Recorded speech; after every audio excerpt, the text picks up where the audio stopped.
what I was saying was that many of you might be thinking, okay, I don't need a 99 percentile. I just need a 645, 655 on the GMAT Focus edition. I should be able to get that fairly easily. A lot of people are not understanding how GMAT Focus edition scoring even works. As per GMAT 645, GMAT Focus edition is equivalent to a 700 score on GMAT Classic. So a lot of you might be thinking, okay, 645 is good enough score. Now let's take an example. I've taken two students example over here. Both these scores you can see in basically green and blue. There are two different students. So this guy is student 1, he scores a 655.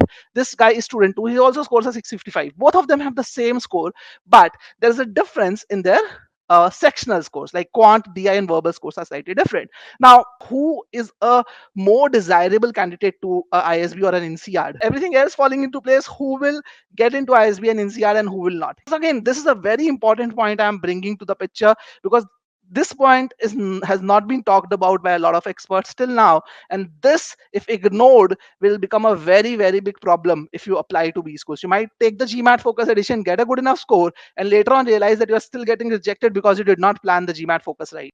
Now there's a big difference between these two people, and please understand that earlier on the GMAT Classic, the aspect which I'm going to talk about did not matter as much. And this aspect is basically about sectional cutoffs. So what I'm showing right now is these two students, and I'm just comparing one part of their score, which is their verbal percentiles versus their actual scores. Now, what has happened on GMAT Focus Edition, if you look at these two students, for example, over here, you might find that their verbal scores are very similar, right? 76 and 80, right? There's hardly any difference. 4 points difference on a scale of 90, that's nothing.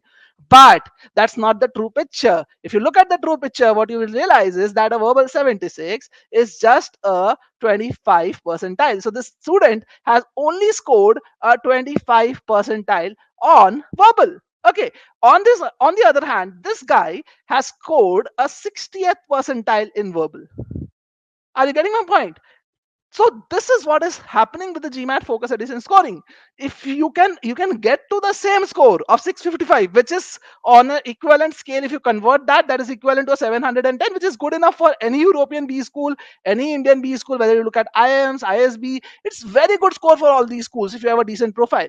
Now, even in that case, you see people with very different verbal scores, and very highly likely scenario is that this guy, student 1, is gonna get rejected by the B school because their verbal score is too less. Now, why is this happening? This is happening majorly because there are three sections, right? Quant, DI, and verbal. So a lot of people are pulling up their weight in quant and DI. You can actually get a very high quant and DI score, and with a very low verbal score, you can still get a 700 pool. In fact, I can show you with data that there is a possibility of a person getting to a 715, which is the 99th percentile on GMAT Focus, even with 30-40 percentile in verbal.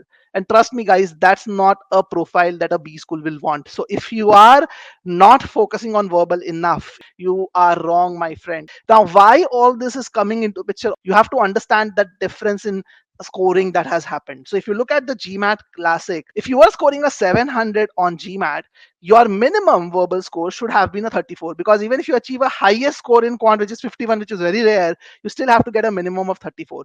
And minimum of 34 means the verbal percentile against 34, corresponding to 34, was 71. So if anyone is scoring a 700, a B school knew that this guy is at least has a 70th percentile in verbal. On GMAT Focus, the same score, 700 is equivalent to 655. Actually, 710 is equivalent to 655. But a similar score, in fact, you can achieve a better score with a verbal percentile of just 25. Imagine that, guys. And because of this, a lot of B schools are gonna present on their website something called a sectional cutoff. They might do it before round 1, they might do it after round 1, they might do it after round 2. You don't know. Just two of the very prominent European schools. You look at NCR.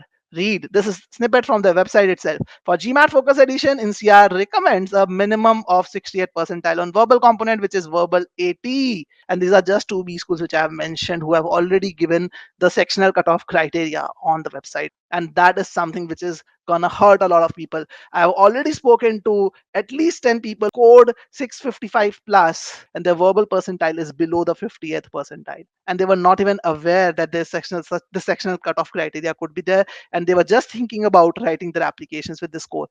You trust me, guys, you might get rejected with this. There's a very high possibility. So what I'm recommending is that when you're setting your target scores in your mind, when you're creating a study plan, it's very important that you set your target score right. If you set your target score wrong, you will end up missing the applications. You'll end up, sorry, missing the admission just because the sectional cutoffs were not meeting. Okay, and I've given you some circumstances. I don't want to go into complicated math. I can show you even people with 99th percentile can end up with very, very low verbal